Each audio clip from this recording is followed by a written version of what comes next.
స్పర్శతో నన్ను కరుణించుము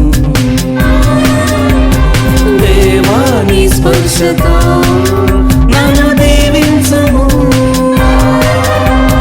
దేవా నీ స్పర్శతో నన్ను తాకుము. Good morning, dear friends. The Gospel according to St. Luke, chapter 4, verses 38 to 44. A day in the life of Jesus. Luke gives us a sample of the daily schedule of Jesus. The Gospel reading shows us how Jesus was always on the move.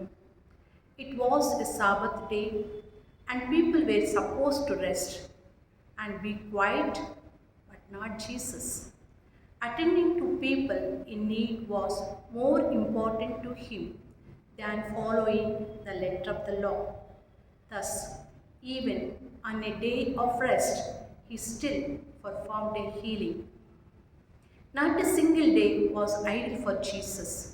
He knew he had little time on earth and he had to accomplish what he was sent for. He was always available to people who were in need. He does not reject people who seek him. Jesus is still available in our age at any time and anywhere. He will always have time for you and for me. He is just one call away through prayer. He may no longer attend to us physically, but he uses people as his instrument to help us. He might be calling us now to help a neighbor in need. Are we available? Do we have time to call him? Do we have time for those in need? Jesus does not only heal us physically. His presence alone lifts us emotionally and spiritually. He casts away our doubts and fears. He increases and erases our guilt and fills us our hearts and minds with peace and joy.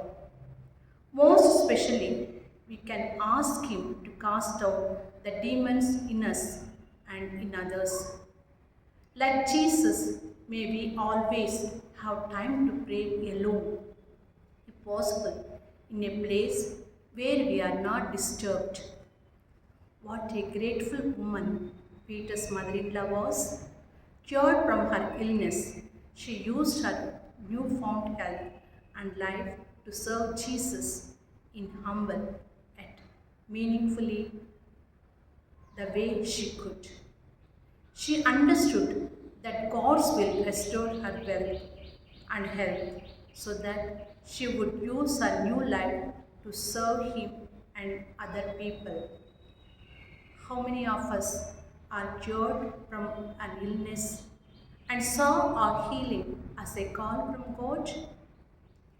It is sad that we hear some of people who have survived a grave illness such as cancer, but instead of answering his call and giving back to the Lord, they just go back to their old and secular ways or sinful lifestyle.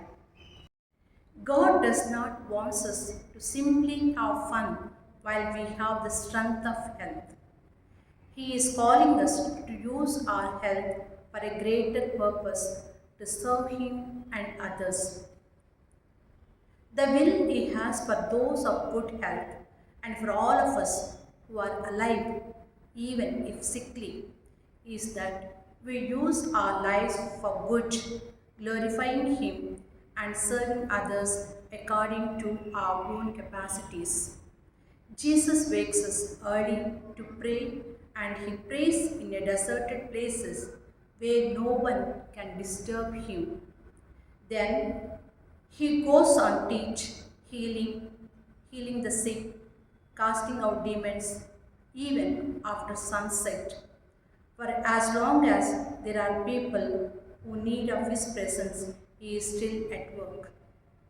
Dear sisters, as we are going to celebrate the birthday of our Mother Mary, who is woman of prayer, trust, confidence in God, and did the will of God in her life throughout her life. Let us also offer ourselves, trusting in God's providence to do His will in glorifying God. And I take this opportunity to wish all the sister staff and staff members of our institution a very happy feast of Teachers' Day. God has given a great opportunity and responsibility in shaping our young people, that let us take this responsibility as a God's call and do our best. All the best for all of you. Thank you.